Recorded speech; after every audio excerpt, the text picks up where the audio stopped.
I love that music. This is One-on-One. I'm Steve Adubato. This young man is Carlos Lejnieks, who is president and CEO of Big Brothers and Big Sisters of Essex, Hudson and Union Counties. Good to see you, my friend. Thank you for having me, Steve. How long have you been doing this? It's been a blessing. I've been here for a decade at over a decade for Big Brothers Big Sisters, so I appreciate you calling me young. You are young. You're a young man. And you're doing good things. By the way, describe the organization. I know it. Others know it from you being with us in the past. But tell folks what you do. For sure. Big Brothers Big Sisters has been around for over a century based on a universal human need that every child needs a positive, regular adult in their life, in their corner. And over a decade ago, we started our program in Essex, Hudson and Union County based on hope and possibility, but without a formal program.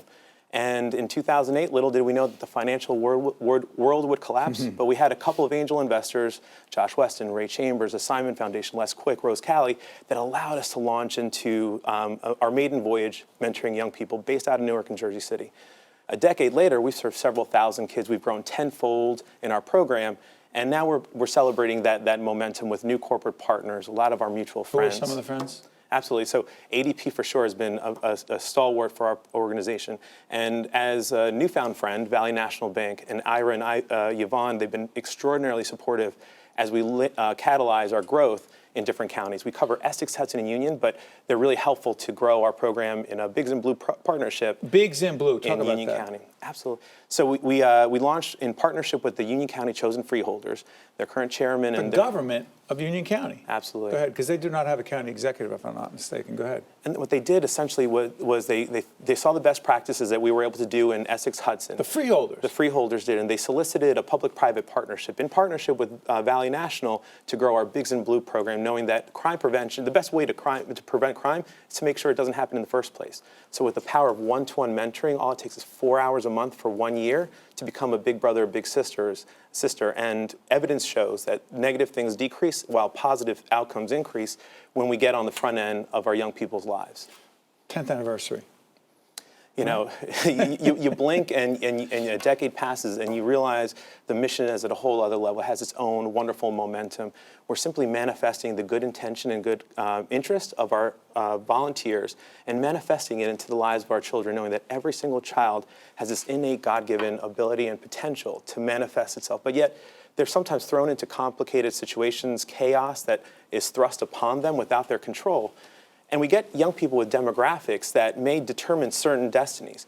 And we know we can rewrite that history. Be more specific. Demographics. 29% of our young people have parents who are incarcerated. And 29%. You know, and the statistics are strong. The strong correlation to negative outcomes related to that truth. And then we have a third of our young people referred to us by DCPMP. It's basically the state is saying the state social work system needs to take an interest in these young people's lives. And frontline case managers on behalf of the state are referring them in disproportionate numbers to Big Brothers Big Sisters because they see the power of what one-to-one mentoring can be all about. The male piece of this, male mentor, is critical, especially because we have so many young boys who need positive, regular adults to be in their lives. We have hundreds, nearly 1,000 young men, young boys on our wait list. And we don't have enough men stepping up. All it is 4 hours a month, an hour a week to reroute the narrative for our communities. Put up the website. Well, our team is so good. They have it up there right now. Give it again, Carlos. How many hours? 4 hours a month, 1 hour a week is the basic requirement. And if we do our job right as an organization, and we play matchmaker and we thoughtfully support with case managers, our staff are just amazing. They are the backbone of our mission. This will not feel just like a program. This will become part of your life. So on average, our community-based mentoring relationships last about 3 years long. And so after a year of the program, people just don't toss up their hands saying we're done with the program. They become naturally part of each other's lives. Both the big and the little have a lot of benefit on this. And I'll also say that in a recent Gallup a research study, corporations are seeing that this is important for the next class of employers. 70%, according to Gallup, of employees are disengaged in their current employment, which is why millennials won't stay in a job more than 25 months. And so as a corporate engagement strategy, to have impact that is connected to the community is what the next crop of staff members and employees will need and require to be successful. I understand, Carlos. So younger people working in corporations who are connected to your organization, Big Brothers, Big Sisters, they will have their younger people and others volunteer to play these to be mentors And that's a more rewarding experience beyond the work itself of working for the corporation, the organization, whatever? Absolutely. So Gallup highlighted some truths, including the fact that the millennial class of employees want to feel that their company cares about bigger purpose, not just the bottom line, and they care about the communities in which they exist. And so Big Brothers Big Sisters is a very tangible way to point to that, and there's an economic imperative there, which is why we have so many great corporations stepping up and have been there, allowing us to land two things: mentors and money, the two things that drive our organization. Carlos, real quick, on Bigs and Blue, right? Cops involved? 100%. Okay, so explain. We did a whole series, you may or may not have picked it up, on police-minority relations. Absolutely. And I'm thinking to myself right now, Bigs and Blue conflict, the minority community, a high percentage of, I shouldn't say that, too many situations involving police and minority community, particularly with men, young men. How does this program help? This is a highly complex issue in our society, and we're facing this straight on. And blame doesn't solve. And it's so many multi-layers, but what we do in our program is we humanize the other. The cop understands that this is a child. The child understands this is a human being. And at the end of the day, there's a commonality. There's an opportunity to build a bridge between two sects of our community that may feel opposed. And we're just one incident away in our communities from anything negative happening. And then if you humanize the other, things may neutralize a little quicker. And we see the power of prevention in a crime prevention strategy.